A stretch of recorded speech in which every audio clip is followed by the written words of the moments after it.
Welcome to Disclosure Network New York. Today is Sunday, November 24th, 2019. I'm Nicurto, DNNY Director and co-founder. DNNY is a grassroots organization now celebrating our 18th year of providing 2 meetings a month throughout the year in Manhattan. We focus on cutting-edge UFO, ET issues, paranormal phenomena, and many related important subjects that are in the back of mainstream news that you never hear about. In other words, who is pulling the strings behind the curtain? Our members do intensive investigative research in these various areas and share that information with the group at our meetings, as well as on our internet with our internet followers, and also now on YouTube. Our motto right from day one is, quote, connecting the dots to seek truth, unquote. We have available to everyone worldwide a DNNY website, email service focusing on the topics of special interest, and it's totally free. Just visit our website. I'm going to give you that right now. That's www.dnny.info. That again, dnny.info. Type in your email address where it's asked for and just click. You'll be connected with us for the rest of the year, and you will, along with many other people who've already signed on, understand and also can follow the issues that we're talking about right now. We also have posted our meetings of the past. They are recorded so that you can listen to the meetings we've had in the past, and there's many very amazing dialogues about various subjects. So please check that out. Okay, now the meeting for today, everybody, is the roundtable discussion. It's a town meeting. I thank you all for coming, and we're going to start right off with a quick question. Let's give us your first name and give us one issue that you're focusing on that you're really thinking about and want to discuss a little bit. Okay, start off. How the alternative media is being used and exploited as much as the mainstream media. Thank you. I'm thinking a lot about the coming decade and how it's going to unfold in the lives of our personal selves, in our national self, and in the world, and even beyond this planet, in the rest of the universe. Well, thank you. My name is Agata, and I'm wondering about the topic that David Graycock was talking about, like they are sacred geometry forms, and we just project ourselves from there, from that platform, to a body.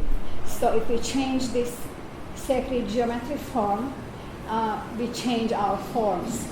And he just mentioned that this is very different with UFOs. So I want to know about that. What is the difference? Thank you so much. Yeah. Please. I'm interested in the G5 technology. What's going on with that? How is it being implemented, and the safety of it? Thank you. Please. Hi, my name is Luna. I'm a school teacher within the Knowledge Book, and it's a cosmic book, and so I want to know more about just what else is going on in the city in terms of groups meeting and what conversations are being had about cosmic awareness. Thank you. Hello, my name is Sarah, and I personally can cover all those subjects, so I'm here to just get to know you, and I'm interested in everything, so whatever, all the issues and questions. You're in very, very good company, believe me. Welcome. Thank you. Please. Hi, my name is Sonia, and I'm interested in going from cash society to a cashless society, digital society. Because this past week I went to buy pizza, and they wouldn't take my cash. So it's interesting, the pros and cons, and I know there are cons. Excellent. Thank you. My name is Jim. I guess I'm interested in all of these things, but what I've been thinking about a lot this week is alien abductions. I'd like to use school calendar hypnosis for regression and that process of hypnosis and regression for abductees. Thank you. My name is Rami, and I want to know if are we alone? No. Thank you. Okay. My name is Tom, and I guess the one I'm the most interested right now in is physical evidence of UFOs, such as artifacts, soil being disrupted, those kinds of things. Thank you. Hello, my name is Doug. My interest involves what's known as Operation Skywatch, where you monitor the sky during the evening or the daylight using SD binoculars, SD camera with infrared technology, and trying to locate an anomaly. Thank you. All those categories are of interest to us, every one of us. They're all connected. I think we know that by now. They are connected on various levels, and part of the research is to see how that connection happens and who's doing it, and what's behind all this. That is very important to all of us. And we've got some answers already. Someone who just contacted me 2 weeks ago, one of our new members, has had abduction experiences since he was a child. And he also told me that at one point his wife witnessed something too. In fact, they're coming next weekend for one of our meetings. And that's just typical of what goes on during the year. People contact us, we're on YouTube, we're on the internet, and I really have had some amazing experiences. I've asked them to come and share that. A lot of them are willing to do that. In fact, some of them are excited that they can't be here and talk about what they've told me they can't talk about to their wives, husbands, children, grandchildren, lovers. They can't express it. And for whatever reason, there's many different reasons, but they want to express and find out some answers and get some response from us. So this is a good place to do that. They've commented. I'm going to start off, and then it's going to be this is your meeting. I'm going to just start off with, I went to an amazing lecture. A woman flew from California to New York City last week and did an amazing presentation about what 5G is all about and smart meters. And I researched this and thought I knew. Oh my goodness, she had so much more. She's from the scientific community. I've never seen charts like that were so well done and so well researched over many, many years. I'm asking her to do one of my podcasts, and I'm asking her also next year, probably in April, to do a Skype for us so that you can hear what she's saying and then ask her questions. We had this meeting at the seminarian friends up on Columbia. That's where we got the free room to do this. And it was a 2.5-hour meeting that she had material on, and it's much more dangerous than anybody in the room thought. Even our cell phones. She went into that a little bit, saying that if you don't have a shield on your cell phones, she said, I know women who put them in their bra area, and then they had cancer that was right where their cell phone is. She said, you've got to stop, you've got to understand. She said, people who give their 3-year-old the cell phone to talk to grandmother, and the little child is holding the cell phone, she said the bone structure is soft and it goes right through their brain. And she had graphs and photographs of what the screen showed, and you could see the red thing all the way to their brain. And she said, the longer you have it, especially when you're a child, the worse it is. Always use earphones and an attachment. Don't buy the Wi-Fi. The Wi-Fi is the biggest thing in the world. It's not. It's dangerous. She said, even when you hand your small child one of those tablets so they have cartoons, she said, there's radiation. And they had graphs about where the radiation is. She said, don't do things like that. So, and she said, as far as the 5G, she showed the towers, that some of them look like trees now, and even cactus. In the Midwest, they've got these big, looks like cactus, but they're really very, very powerful stations of broadcasting for 5G already there. And she said, the wavelengths that go on go right through you. And now, just to sum this up, they're saying that, well, in 5 years, we're going to have enough satellites so that no matter where you are on this planet, you're going to be able to go to the internet. That means there's no safe place on the planet to get rid of the 5G radiation. She said, this is an abomination. We should be picketing. We have been already. We're going to be doing more of that. letters and phone calls to every city official you know, and beyond that, and we're going to be part of that. We're going to hook up with another organization doing it already, because us, our friends, our relatives, the people we love, we're all going to be affected by this. And the big multi-trillion-dollar interests don't want me to know. And she's got all the facts on it.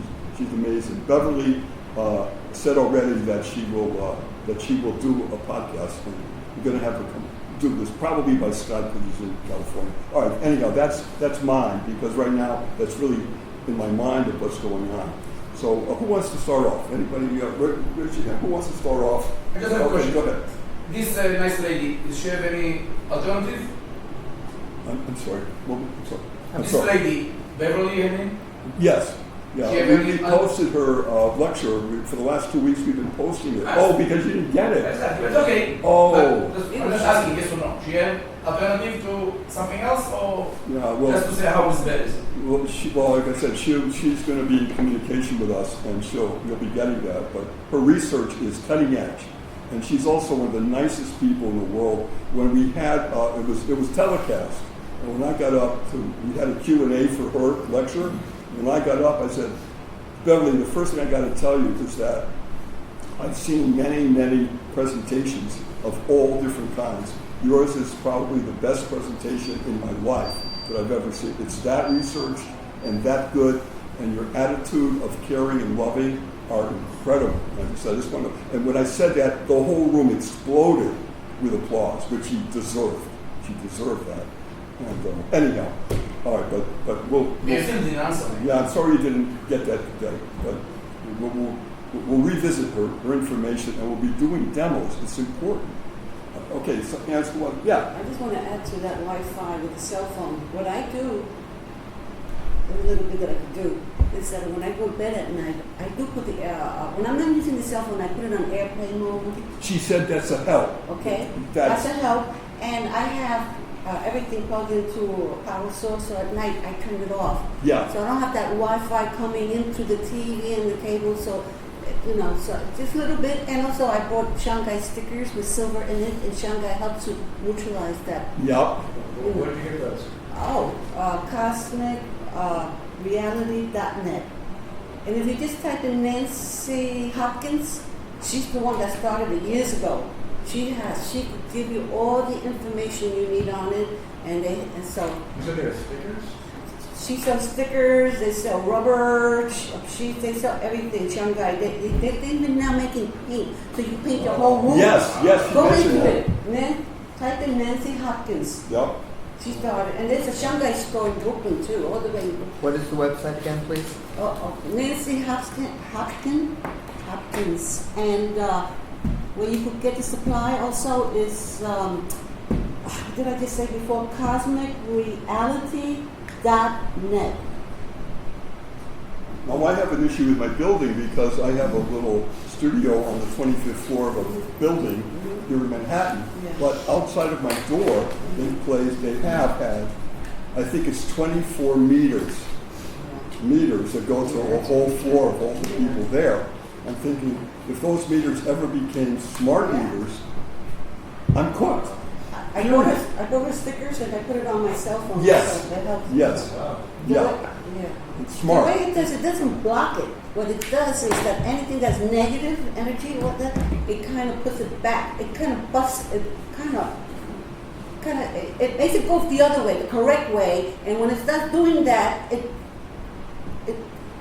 claps. So that's what it does, and it has a feel. So I'm just saying, you can put it on your remote control. You can buy the stickers for your remote control and for your cell phone. They're like organite?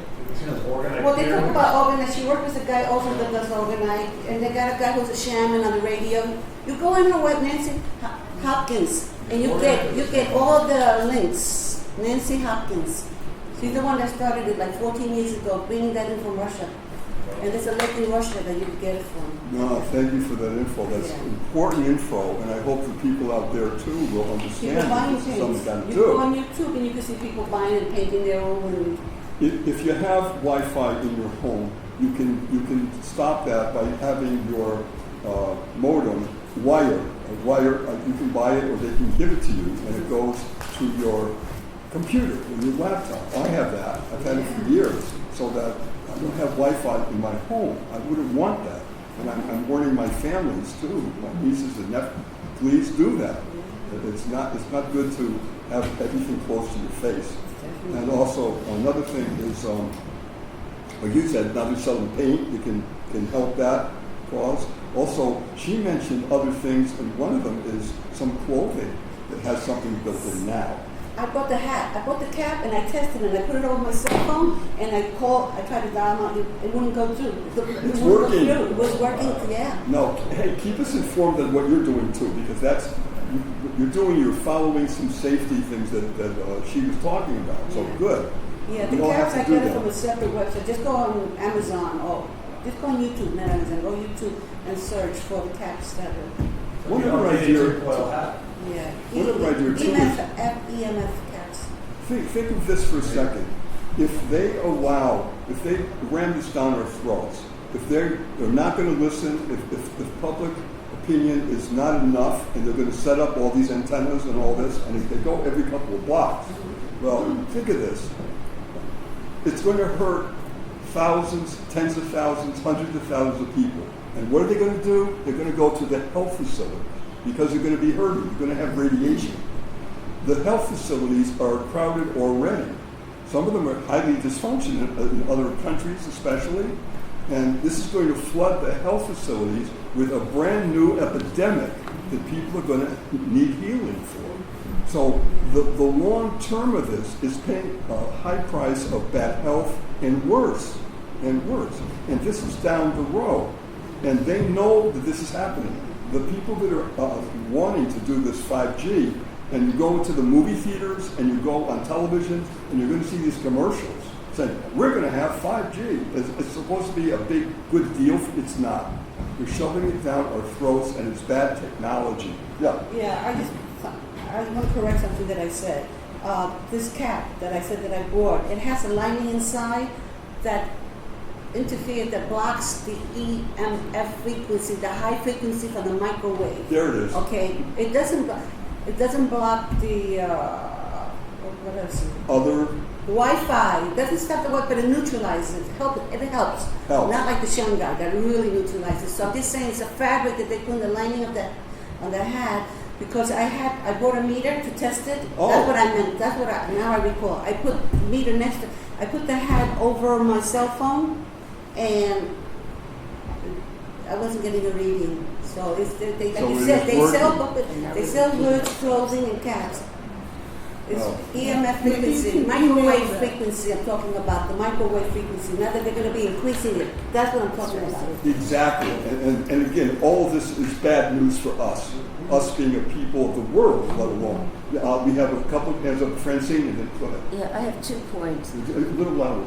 I have 2 points. Thank you, because you know I know.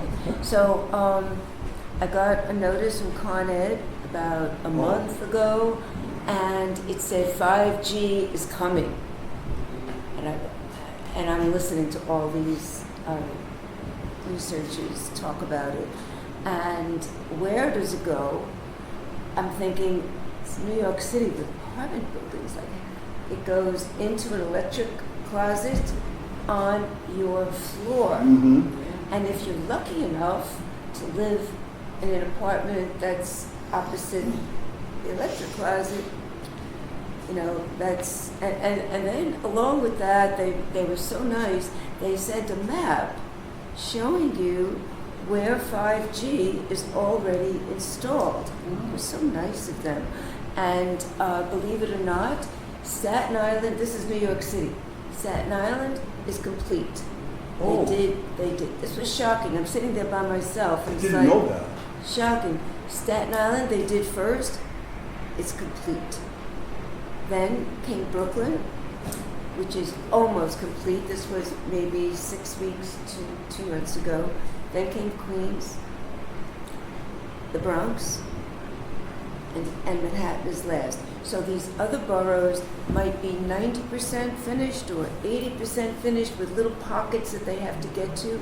And it seems like the Upper West Side, where I live, is where they're going next. So I'm thinking, like we all think, like, whoever voted on this, like where did this get decided? We didn't.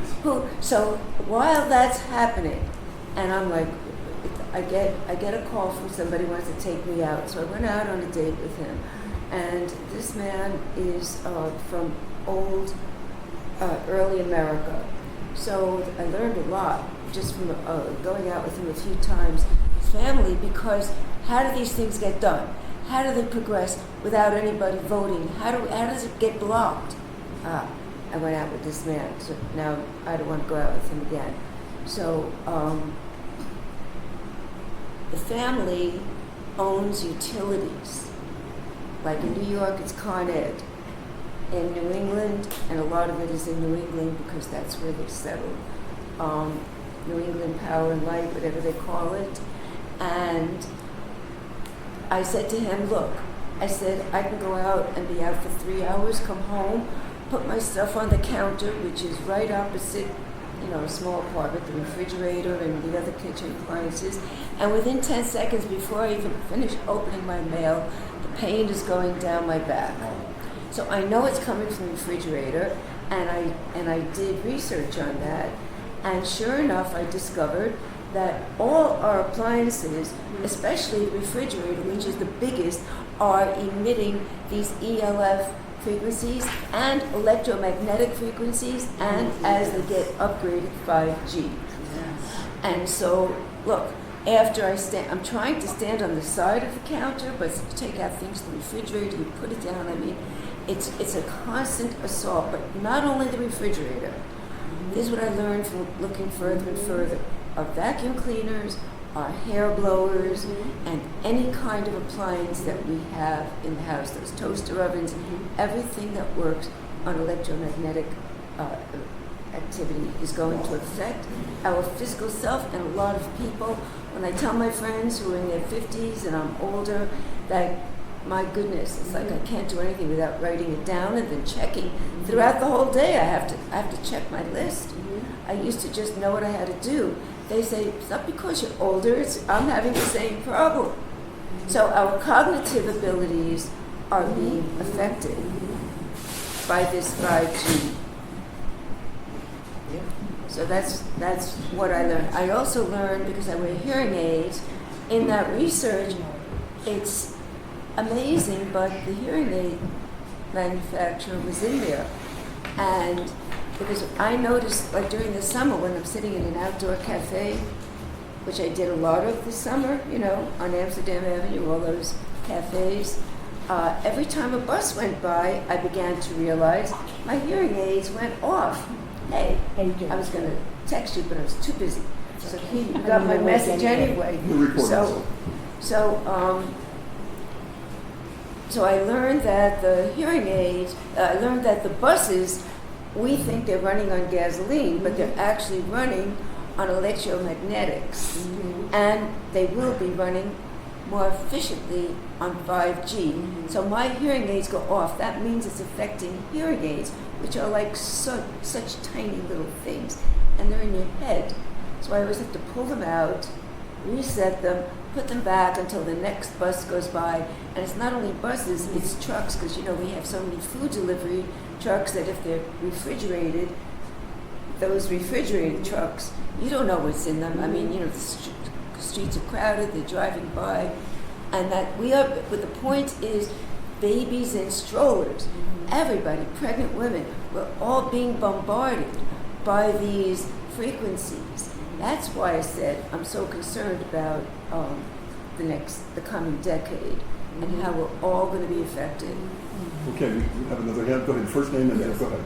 Apulia or Carol, depending how you know me. I want to address something to what Hal mentioned about the media being controlled, the alternative media. As I mentioned to you before, I went out to Phoenix to the UFO International Congress. It was very interesting. In addition to that, I want to mention that I gave into one of the things that I do sometimes. I bought an interest into the Stars Academy, which I mentioned to you, mainly because I wanted to see what they tell their shareholders. right now there isn't much except the people that run it are all ex-government people. And my share certificate is signed by Hal Putoff. It's very interesting.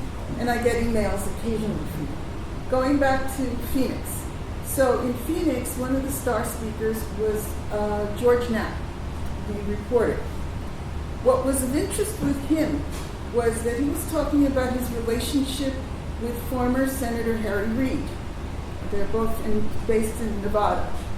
And he was one of the first, I don't know if you know who he is, George Knapp, he's based out west, but one of the first reporters to write on UFOs and other kinds of interesting subjects that would interest all of us.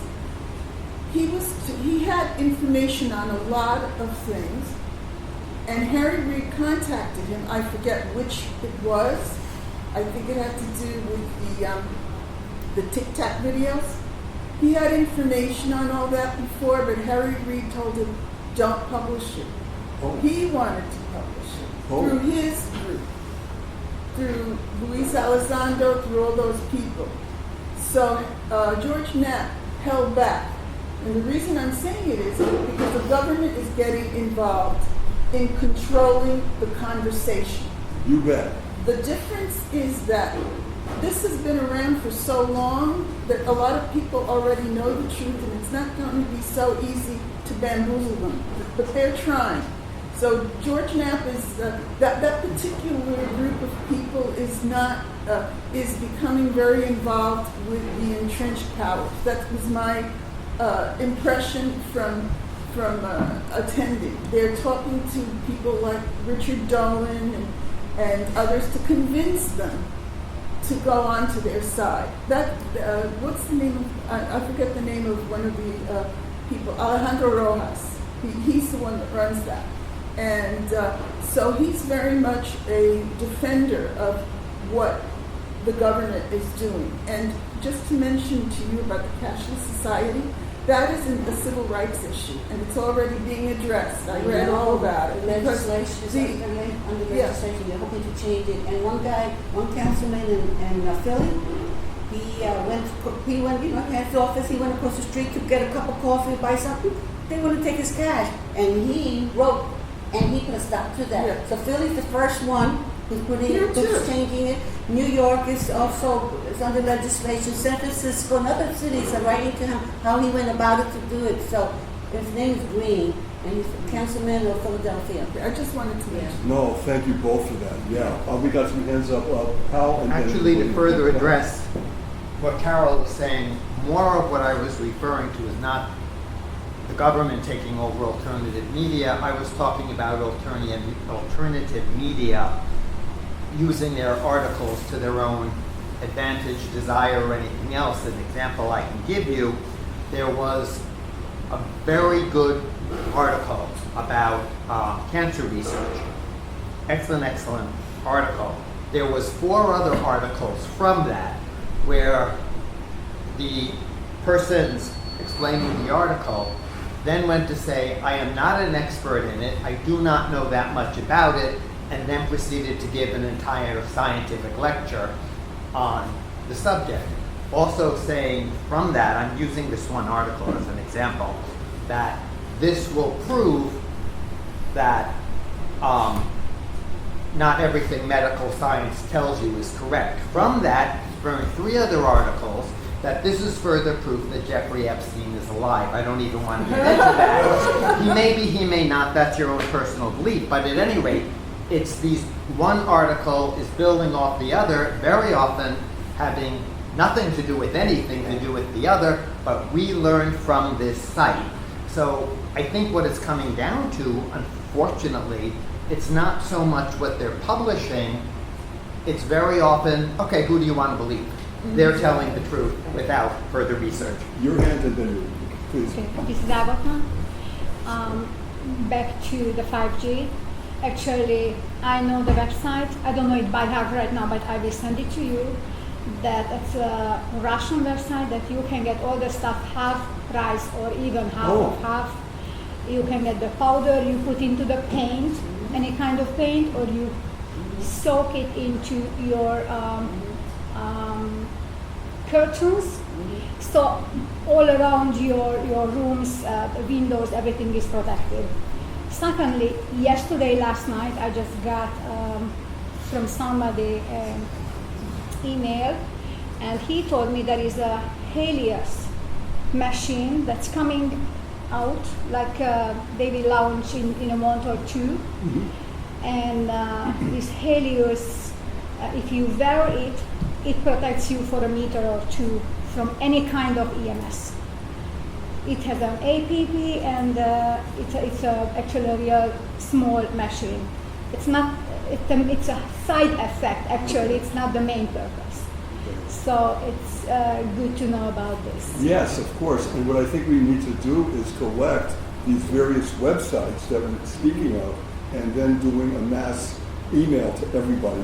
We have hundreds of people on our site that will get this information and ask them to put it out to everybody else. So please email me when you have websites that you trust, and then I'll put it together and put it out to everybody. Thank you. Okay, sure. Yes, Hi. Lorraine. I'm going to just share something. I don't even know if it's worthy of talking about, but for me it is.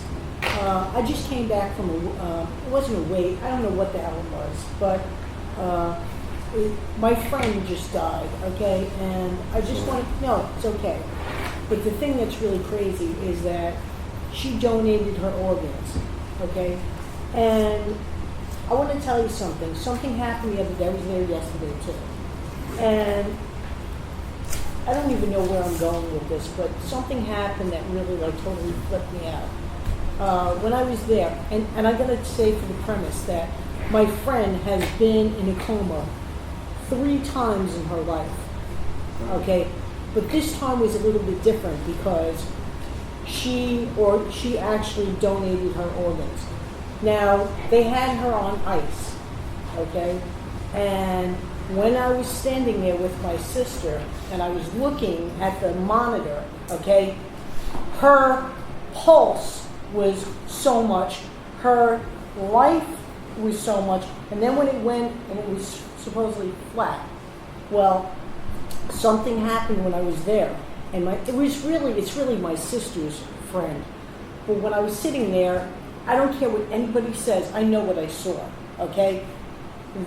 And she was pronounced dead, okay? But the marker kind of like went up a little bit, and I totally flipped out. Whoa. And I said to my sister, and I really shouldn't have said this because it's really my sister's friend. And I said, Jenny, I said, what the fuck just happened? And she said to me, don't say anything because her mother got really upset. I said, her mother should be upset. Yeah. And then I shut up. But I thought to myself, Oh, wow. this is just like unbelievable. This is amazing. I read an article yesterday.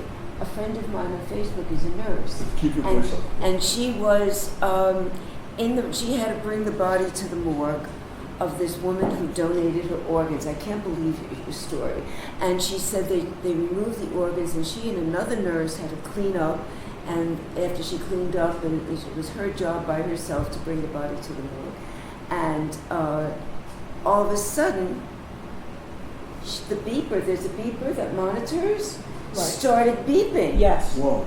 And she's like, this is a pretty savvy woman who posts a lot of very savvy, sophisticated things. And she said she was so freaked out, she couldn't believe what was happening, that it kept beeping and beeping and beeping. Yes. And she says to the body, to the woman, she says, I'm here, talk to me, I'm here, I hear you. Because she felt the woman was not dead. And her partner in that room pulled the plug. And then later, when she told the story to another nurse, she said, you should have said, give me 1 beep for this and 2 beeps for that. And she said, I was going to, but so-and-so pulled the plug. So there is something. This is unbelievable. Well, see, can I tell you something? The thing that really, really bothered me is that yesterday when I saw her, now, she's supposed to be in a coma, okay? Supposed to be in a coma. Today, when I went, and they had the services, and I was with my sister, and we're looking at her, and her eyes are open. And I'm thinking to myself, Really? swear to God, I can't even, I don't want to get emotional, but like, her eyes were open. That's so unusual. They always And close their eyes. right, and I'm saying, and again, and I mean, I didn't want to persist it with my sister, and I said, Jenny, I got to ask you this. Why are her eyes open? What was the answer? And she said, Lorraine, her mother she flipped out a couple of days ago because of the same thing. I said, and what was the verdict? The woman came in and gave her a shot of some kind. And I was like, I had to walk out. I walked out because, which is why I'm here, because I'm so bugged out by the whole experience. What is it? That like, I mean, I don't want to say that the hospital killed her for her organs, but like, there's a part of me that really believe that. Like, I almost feel like if they put more effort in trying to save her, as much as they care about her fucking organs, I mean, maybe my friend would still be alive. I don't know. You know, I don't want to go there. It's very disconcerting. It's I very don't want to go troublesome. there. I don't blame you with that. But it really bothered me. I have to just tell you, it really, really, really bothered me. I've got a comment before I do that. Does anybody else have any input on this particular? Yeah. I say that, you know, China is doing that. You know, they're keeping bodies alive. They're chopping off the head and sewing this part, and they're hooking the artificial heart to the body to keep the blood going to donate from the black market organs. So I wouldn't be surprised at doing it here. Well, no, they're harvesting her organs. I mean, her They organs. took the organs out. The nurse was there. Well, when no, they took didn't take them out yet. Her body is on ice. And so technically, she's brain dead. She's not physically dead. Her brain is dead. But like, I feel like, I don't know. I don't even feel like they really helped her. Do you understand? Yeah. And this is somebody who was she was in comas 3 times, and she pulled out of them. Yeah. Wow. I don't know. So this is Agaton again. So Emery Smith was talking about that when he got the organs, they were pulsating, some of them, and just put a note to this phenomena that was that our human and not humans nerve system is operating with light. So if you pass away a lot of light with your body and organs and with nerve system, even if you're gone for days or even 30 days after, Right. it can move and pulsate and can have I've read it. effects. Yes, I have read that too. Also, just as a side note, a friend of mine was going through some major surgery, and they said that they were going to knock him out so he wouldn't hear. He's gone, right? He's sleeping, but his eyes were closed, but he was awake, and he felt them cutting. If you can imagine such a thing, that they thought he was asleep and couldn't feel anything. His eyes were closed. He was awake and he was feeling the cutting. That happened to me. And let me just say, so what happened, talking about my friend Fred, what he did, he said, I couldn't move but my toes. So he started moving his toes. And the nurse said, look, he's moving his toes. He's trying to tell us something. He's awake. Oh my God, right? And I'm just saying that things like this happen. And you've got to be aware, God forbid, but if something were ever to happen, you've got to communicate some way. Now that's what he did, but just to say, do you have someone else have something? Yeah, I just said that happened to me when I had a cyst cut out. Oh. Yeah, the inside it doesn't hurt. It's the cut on the skin, but you don't need to. Wow. But when I had surgery just 2 months ago, I told the you speak to all the doctors. I told them, don't let me wake up. I mean, don't. And I told them, good plan. Good plan. And he said, don't worry. I just had robotic surgery last week. I have a hiatal hernia, and my cardiologist said you got to go see the surgeon. And I saw a couple of doctors, and apparently it grew into my stomach, and my stomach was being pushed up, which is why I wasn't swallowing normally. So I had also a friend of mine who's a retired doctor, and he looked at all the data, and he said, Nick, you should have it.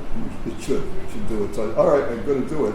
And what they did is robotically, which means instead of making a huge slit, they make little tiny ones. And I think I've got 6 right here, like about an inch only. And then the doctor is in another room or or somewhere else, and he's got screens, and he can see what's going on because these little probes have lights and all that, and they could see exactly what they needed to do, and was manipulating the insides of me. I was on the operating table for 3.5 hours, and then when it was over next day, they said, they looked at me and they said, we're going to release you tonight. I said, all right, good. And they said, no hard foods for 2 weeks. So I've been only on broths and puddings, and very light stuff. And I'm looking forward to Thanksgiving because I have my post-op with the surgeon Tuesday morning. I'm hoping he'll say, go ahead, kid, have what you want. I can't wait for that. Can't even have bread, and I love bread.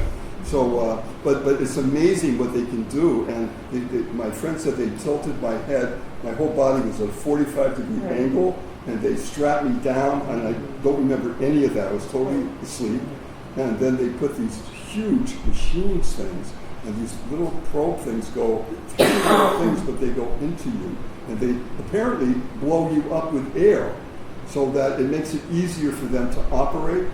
That's the light version of what I know they did. But I come out of this, and I just want to let you know that I haven't had any pain at all. None.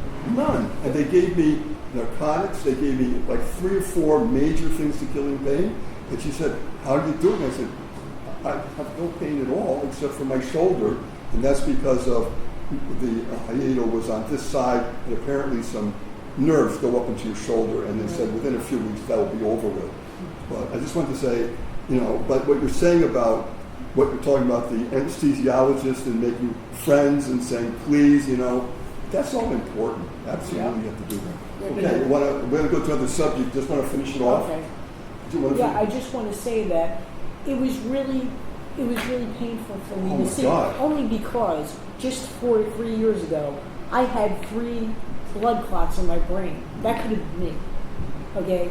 And I will tell you this, and this might be terrible to say, but I don't think that from this experience, I will not donate organs. The what? I will not donate my I won't organs. either. I won't. No. I won't either. Nope. I want to say this, apropos of your surgeries. I had surgery too, and I had cancer. And they always want to come around and give you sleeping pills, and everybody wants the sleeping pills, but I don't take them.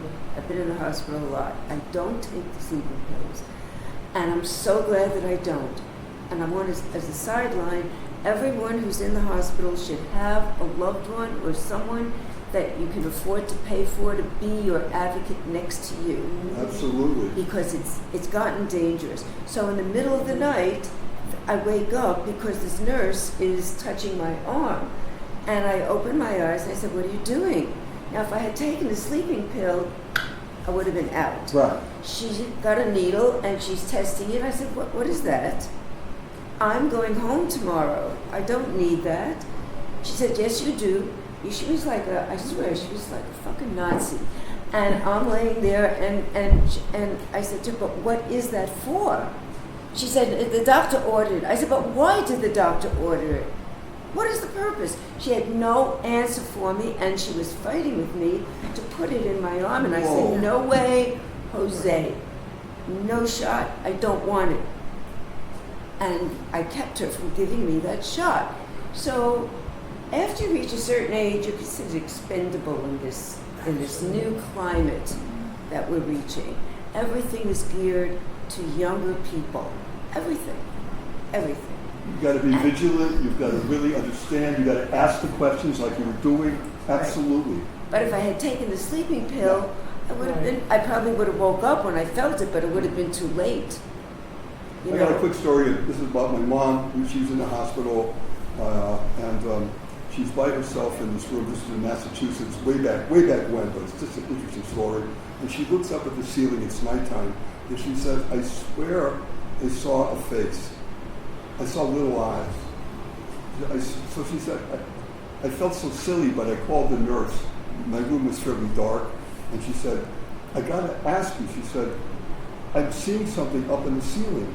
And the nurse looks up, and she screams and runs out of the room. It was a bat. A bat was in the hospital, in my mother's room, my hospital room, and of course they got her out of Anyhow, so things can happen. Things can happen.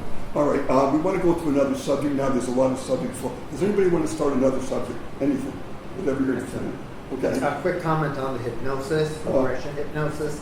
I was reading in a couple of places that if someone goes through regression hypnosis, particularly about UFOs, they should go to one person who believes in it and one person who doesn't, because very often hypnosis doctors, without meaning to, will ask you leading questions that you'll give an answer that they want.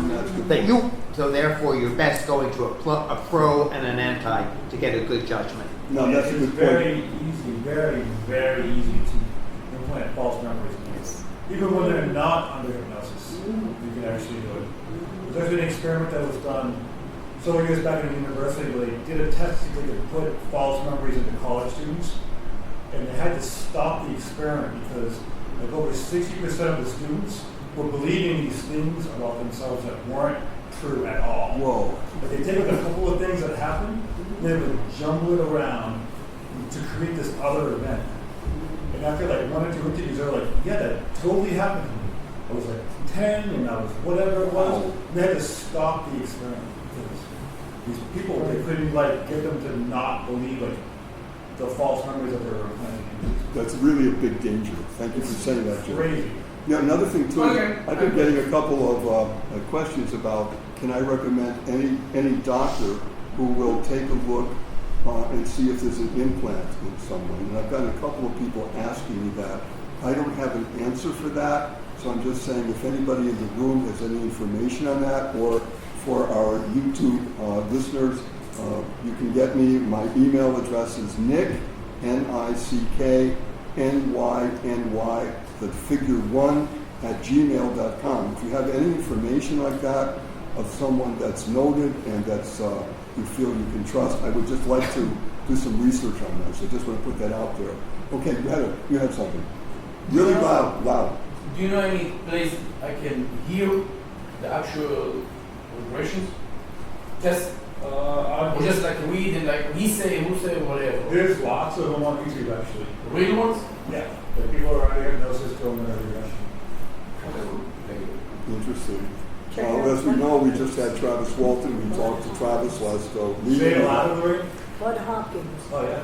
Bob Hopping. Or John Mack. John Mack was a Harvard psychologist who initially he didn't believe in aliens at all. And he started doing regressions on people and came to believe in UFOs based on the regressions he did with quote unquote abductees. But yeah, John Mack is a great place to check out. We had a play reading last month. There's a new play it's called The Interrupted Journey, and it's about the experience that Betty and Barney Hill had. And some of us went to that reading. We were invited to go, and it was absolutely an amazing theater experience. I talked to the writers because I asked our group who had been there if they had any suggestions about the play. I think we all agreed that it is an amazing work, but did we have any thoughts about it? And I got some comments from our group, and I put with my own, and I sent it in to the writers. And they thanked us for that, and they said that there's a couple of things that we identified that they're looking into. So that's really interesting. So anything we can do to help that play, it's very cutting edge about Betty and Barney Hill's abduction experience. Also, we recently talked to Travis Walton at one of our last meetings about his experience, and both Travis as well as Betty and Barney Hill had regressive hypnotism done on their cases, and it was all recorded, and it really gave us so much more information about what they had gone through, and it's on record now. So anyhow, I wanted to just comment on that. Yes? I just wanted to add, Dr. Lear, I think it's spelled L-I-R, I'm not sure, he recently died, but he was known for removing implants.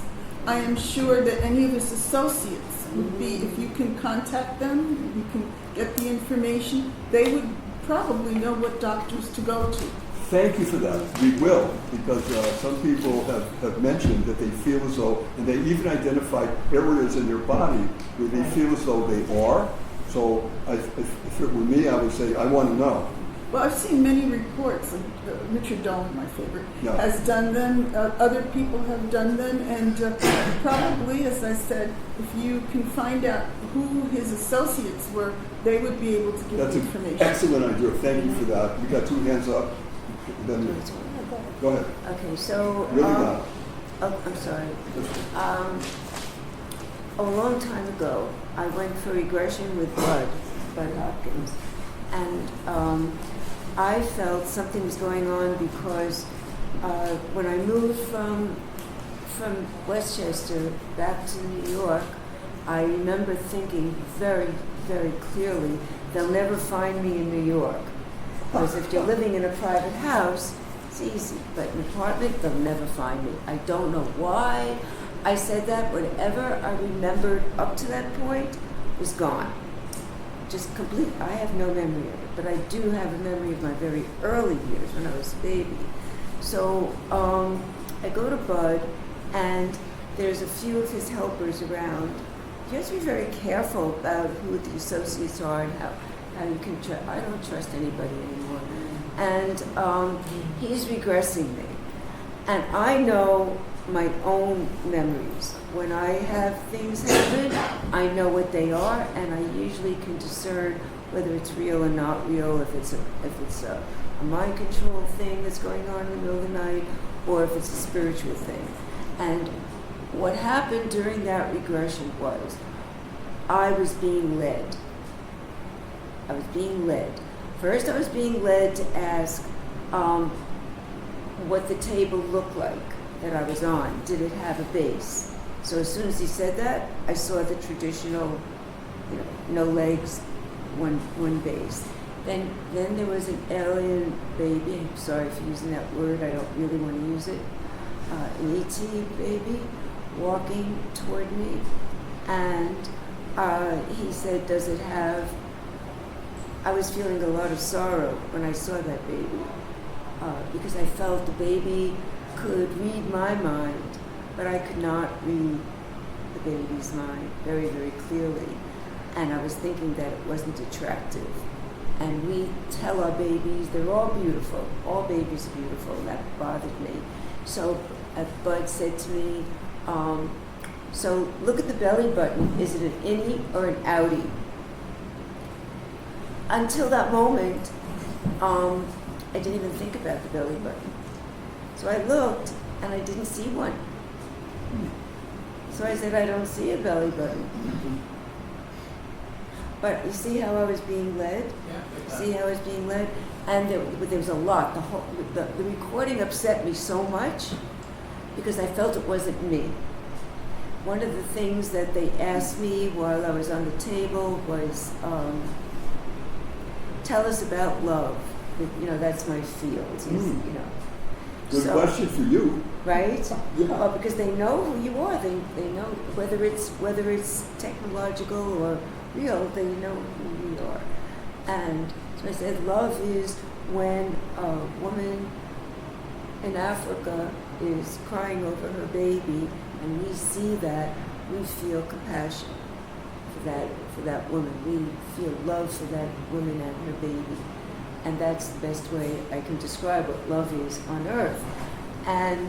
But that is my true feeling. But the point is, I was being led to each step of the way, to the point where I did not believe it was me when it was over. So, do you think you were being led on purpose, or just the hypnotist wasn't very good at doing the regression? Well, look, I do shamanic journeys, and I don't lead people. I bring them to the place where they have to go. So I know the difference when you're leading someone, because I have to lead them to get to their garden. But I don't lead them in what's happening between them and the person. That's all their own. So when I'm being led, I know I'm being led. So they were leading you on I was purpose. definitely Was it being- Bud Hopkins or somebody else? Regarding who's they? Usually, I think I thought you're doing it by himself. What? Bob Hawkins is usually by himself. No. He's He dead had now. he had I'm assistant. talking about the recordings. He had an assistant. No. Other people with him. There was somebody we know was sitting right next to him, taking notes and observing, and he was there. But not asking questions. What? But not asking questions also. Bud asked all the questions. On okay. Next. Richie, are you finished? Is there more? Are you finished with what you said? I finished with that, but I had a disconnect when I was talking about the utilities before. A very important point, because that man that I was describing, because of who he is for so many generations and his ownership of utilities, he is the one that's asked to testify in court about the viability of alternative what do you call it? See, the word is Methodology. energy, alternative. So he is the one that testifies in court about when a company wants to bring in wind technology or solar. He's the one that's testifying, but of course he always comes up with all these reasons why they can't do it, because it's economically unfeasible and land and this and that. And so that's what I'm saying. I forgot to make the rest of the point, is that how can anything get through when these are the people that, he's not famous. We don't know who he is. He's not in the news. There's nothing else really about him out there, but he's like a silent protector of the interests. Mm-hmm. And this is something that the public I just happened to come across it, but the general public does not know. And this is going on. Everything that we talk about has this backstory to it with people who are holding it in the place they want to keep it. Because of the time, we have half an hour left. A quick comment, if you, and then a quick comment you had, and then we'll go to another subject, okay? Go ahead. Well, all I can say is that I find everything that everybody's talking about interesting, but my whole life has been, I believe in aliens, I don't believe in aliens. I believe in aliens, I don't believe in aliens. I'm not saying that what people are experiencing are not something, but I feel the older I get, the more that I believe it's the government that's doing it. I really believe that they're doing something. I haven't figured out what they're doing, but I feel like they're doing something to human beings. I agree with That particular thought deserves at least a couple of programs on that. It's a multi-layered question that you've got, and it's serious. So we need to schedule that. I mean, I think it's technology. I think it's honing people. I think it's cloning. I think it's a whole bunch of issues all in one. Yeah. And what made me really quickly, there was an incident in, I think it was Mexico, about a guy whose cattle was branded. They would actually kill the cattle and take the reproductive organs. But the guy was smart. The guy found a little tiny tag said made United States government. And he sued the government. And the government, I don't know whatever happened with the case, but I If you do. ever find out, well, listen up, I please. do. I believe our government, Navy in particular, are doing things. I don't know what the purpose is, but we do think they're doing that. You know, there's one person recently who said that he's worked on black projects for many, many years, and he said on his deathbed that the technology is so far ahead of what the public knows, so far ahead that you wouldn't even begin to dream of how far it is. And that needs to be fixed and changed, because there's no way that they have the right to keep us from the reality of what we really are. So, we have one more guy. I just wanted to say about Hopkins. I had forgotten about this, but years ago when I was a young girl, I went to an event that my friend Tim Beckley was holding. I don't know if you know Tim Beckley. Anyhow, Bud Hopkins was there, and he was doing, what they did was, they would have been purposely misleading you. Because what he was doing, as I recall, was he has many different people that he is examining.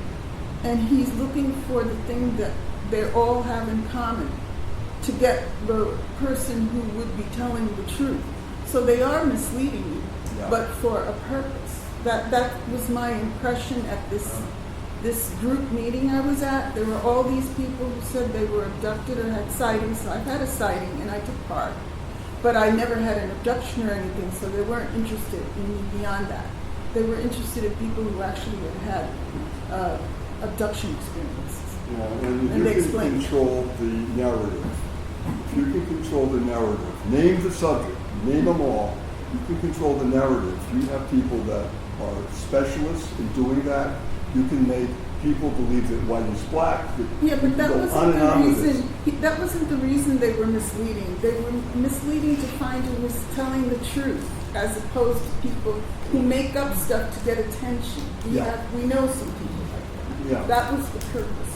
No, good comment. Thank you for that. All right, I want to, go ahead. Yeah, sure. The Betty and Barney Hill case is very important because this teaches us that hypnotic regression does actually work. If not for hypnotic regression, Betty Hill could not have drawn the star map. If not for the star map, Zeta Reticuli probably would not have been discovered 20 years later by an amateur astronomer.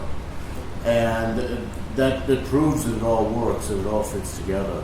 And it was the first case involving a biracial couple, the first case involving non-Caucasian. A lot of different things were run, even a medical procedure through the navel. But it proves that if not for hypnotic regression, there would be no star map. The galaxy wouldn't have been detected. And chances are excellent to this day we probably wouldn't have found it until technology caught up with the space telescopes. Thank you. That's a great comment. Thank you for that. It's amazing how different their experiences were. Betty and Barney, but Barney was like Different mindsets. almost violent, experience compared to Betty. She was maybe, but it could also just go back to her personality type. Now she is at a conscious state. But yeah, that's an amazing case. I have a dnny DVD kit. I gave Hal and I gave Nick also. It has both versions of the UFO incident. That's the television version of The Uninterrupted Journey. All right, with James Earl Jones. James Earl Jones was in it. Yeah. And there was Dick O'Neill as the Air Force officer. So if anyone wants a copy, I can give it to him. Yeah, absolutely. Thank you for that. All right, I want to go, we have enough time to do at least one more topic that we haven't discussed yet. So does anybody have an idea for another topic you'd like to just put on the table? Please raise your hand. Tom. Okay. I quickly wanted to bring this one up because what is her name? Agatha? Yes. I have a DVD. I think that I've talked about this before, but I think a lot of people will probably have forgotten it, and you might recognize what I'm about to talk about. On this DVD, they include a case that occurred in the city of Debrecen in Hungary. Yeah. Debrecen, okay. And the main person that they're talking to about it he was the director of HUFON, the Hungarian UFO Network. His name was Gabor Tarkali. Does that sound familiar? Not yet. No, okay. Long ago. The case that they tell you about involves a UFO artifact. Their team, the team from the people who produced the DVD, who were Japanese, went out to the farm where this man lived. And they spoke to Mr. Tarkali in the headquarters of Hungarian UFO Network. Then they went out to the farm and they spoke to this man. And he explained that, they have kind of a simulation video, A UFO was hovering above the roof of the house, and they took him aboard the ship, and he said that what he saw inside was there was one ET who was sitting at a desk, and he had a rod in his hand, and it was moving the rod along the table like as if in horizontal stripes. Then eventually they brought him back home, and he was secretly wishing that he had some kind of evidence that all this really happened, right? And he wasn't sure if it really happened or not when he woke up, because they brought him back in bed, and he woke up the next morning. And then before the sun was shining very bright, he looked over to his desk across the room, and there was a little box. And inside the little box, there was something that was glowing, right? So he got up and he went over and looked at it, and it was the rod that the ET was using aboard the ship, right? And so he got really nervous about it, and he first of all, he cut it into 3 pieces. It was about this long. It was mostly made out of magnesium. And it had one particular part where there was like a little gold-shaped triangle, and there was a little round part in the middle, and there was a little kind of a slit the size of like an iris on a snake or something like that. And that part was emitting light, and that was the light that he could see from across the room. So one piece has all that part, another piece has a whole bunch of buttons sticking out, and the other piece, the head, I forget exactly what about that. So he chopped it up into those 3 pieces, he buried it in his garden, then he got worried about it and he dug it up. Then he got worried again and he buried it again many times, and eventually he went to see Gabor Tarkali about this. And this DVD, it wasn't a DVD, it was a video cassette, and I made it into a DVD.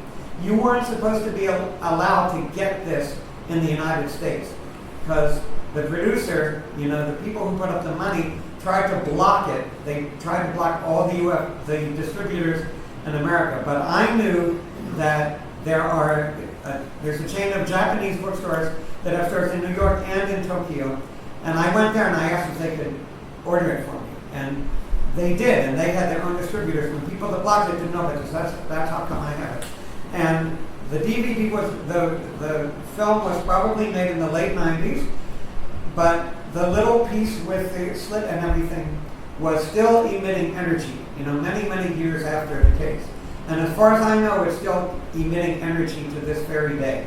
And the idea was that it's not kept in some secret place and covered up by the government.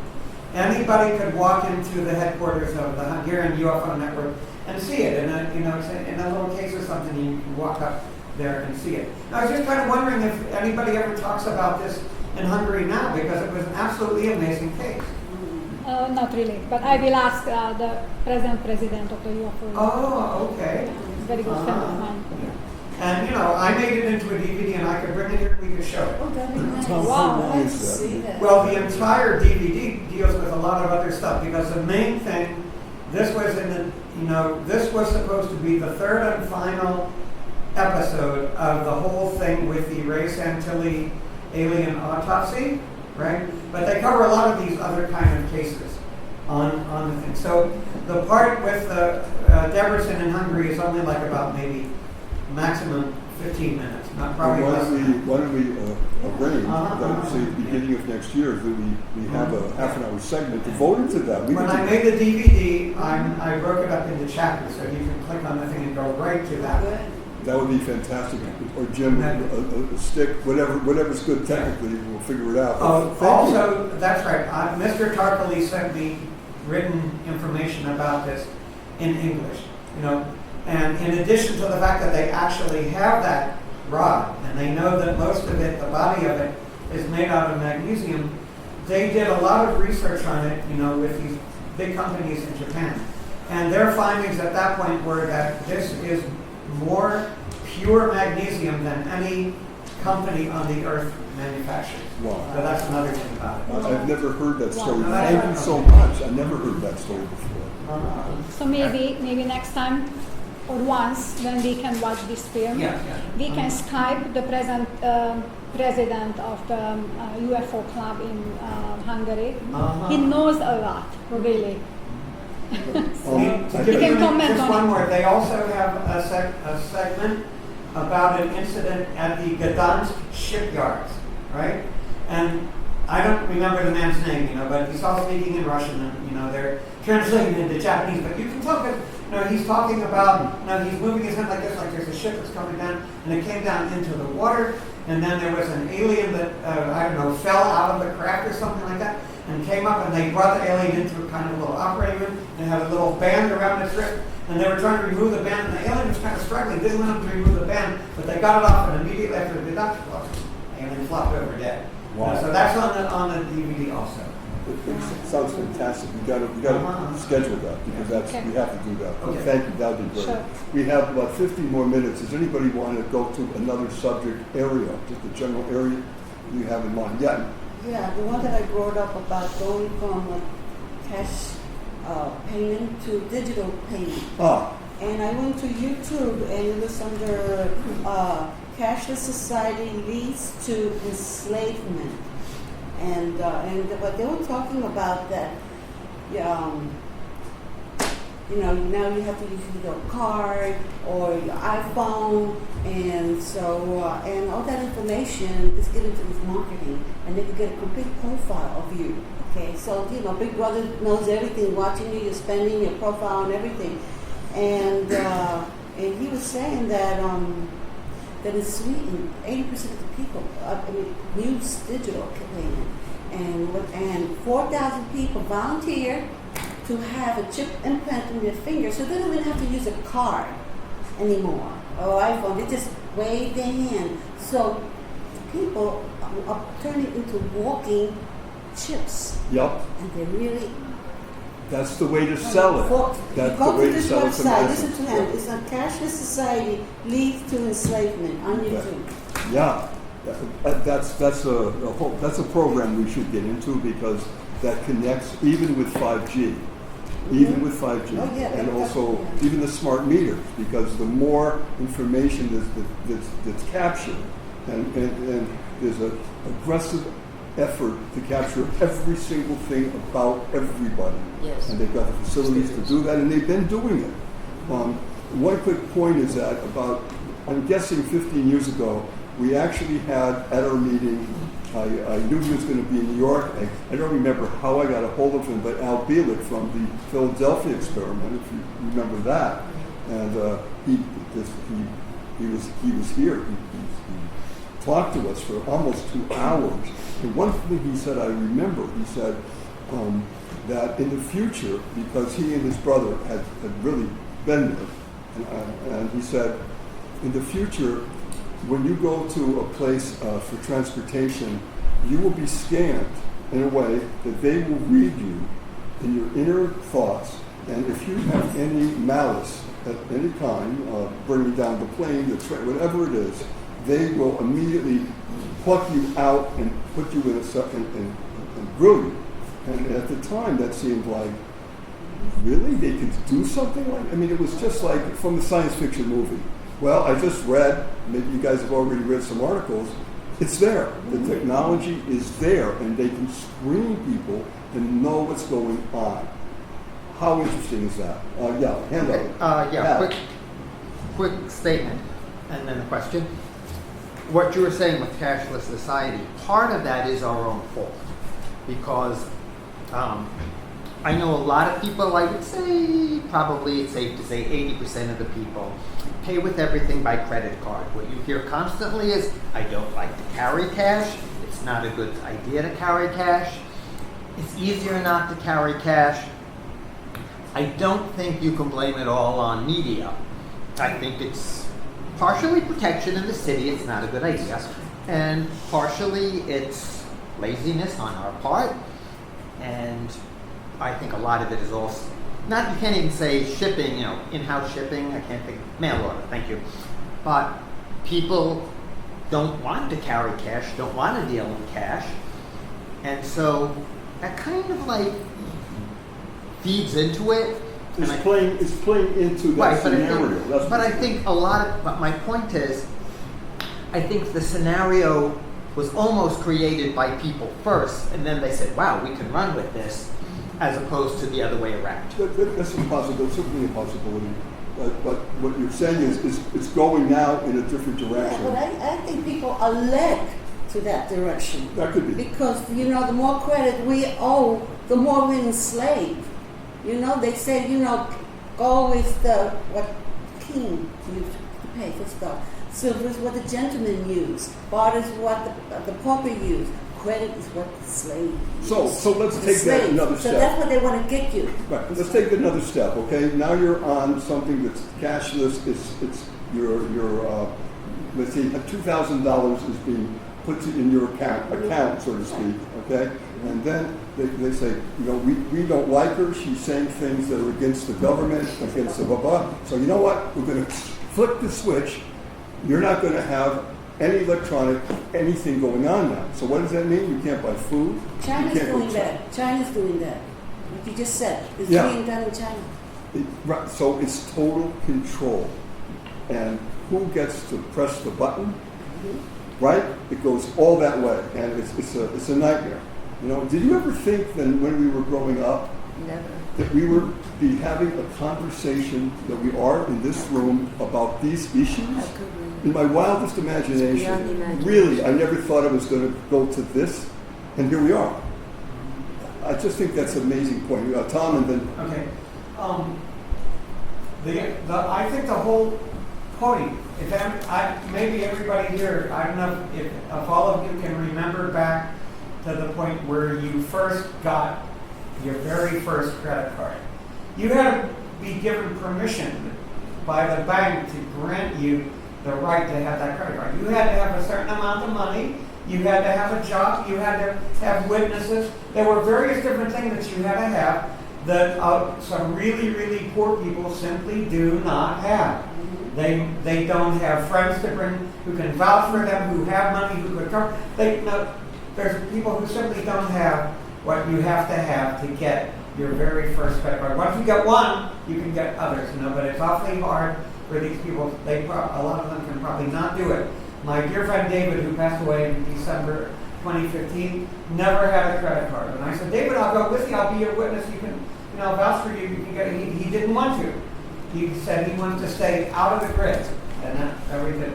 The other thing I just simply wanted to say is, pull out any bill that you have in your wallet, and it says on it, this note is legal tender for all debts, public and private. It doesn't say, except at this store and except at this store and so on and so on. But what does that mean when that stuff is printed by the Federal Reserve, which is not the government?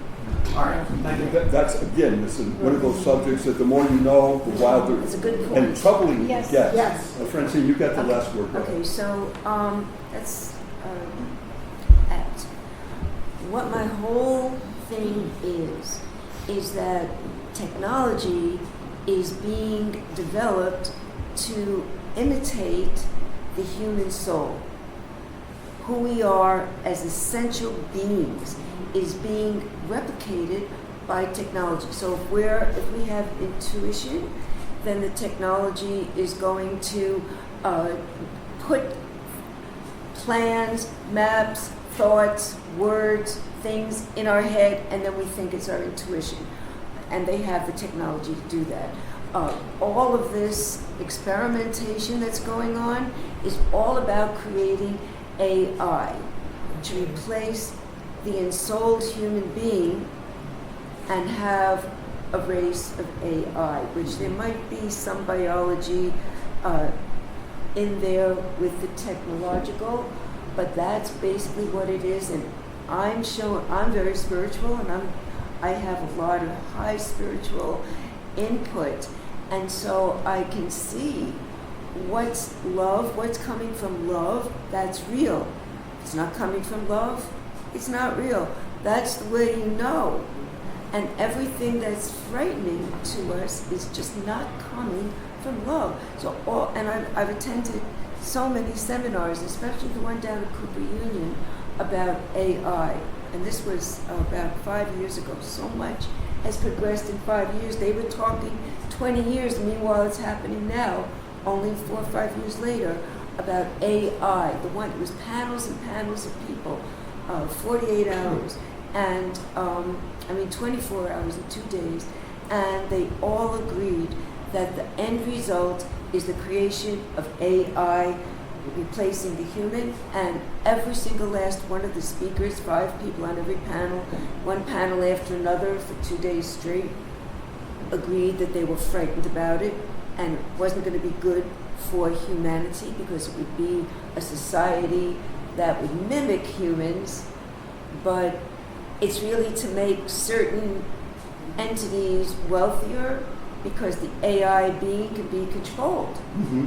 Whereas we have free will. So look at us, we're rebelling again. We're trying to figure out, how do you protect yourself? How do you get away from it? How can you hide from it? All of that. And that's what's going on. That is the biggest teaching, is that we must continue to love one another and be kind to one another, because that's our soul. And all the war and conflict that is being promoted is not real. It's all made up. This story and that story, and the page turns, and the next day it's another story, and it's all designed to take our mind and make it into mush. Like, take a choice. What do you want to believe in? But in a way, we can take that and turn it around to make it work for us. We can choose what world we want to live in. So what I say is, choose the world you want to live. You want to live in a world of peace and love? Then all those stories have to be discounted, and you tell yourself it's all part of the game. And we don't have to know the exact ID of who the game is being played by. We can have thoughts, but in a way we're better off not even knowing. But to know that it's a game and that we are human beings with a soul that comes from love. The infinite intelligence is love. Everything that was created, the world, was a beautiful place, the earth, because it was created from love. But look what war and conflict and hatred can do to a magnificent jewel of a planet. And so that's what I'm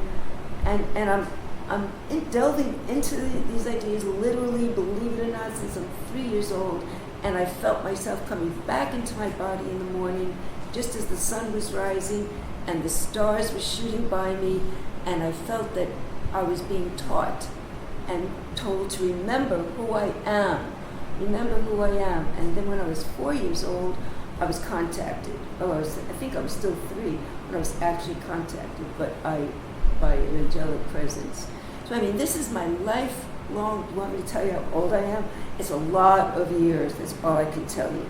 And this is what I've been coming to, and it fits every time I try to come up with another scenario. It comes right back to this. Francine, I can't think of a finer way to end this particular meeting. Thank you so much for everyone here for contributing to this program. I love this group. I've always loved this group. I see a huge future for us. I think we're going to get a lot bigger, but and even smarter, and we're going to attract more people who have our own issues at heart too. I really think that's going to happen. So this is Nick Curlo for Disclosure Network New York, wishing you all an enlightened journey as you connect the dots to seek truth. Till next time, keep informed, keep safe, and be kind to one another. Goodbye for now. We're out. Whoa!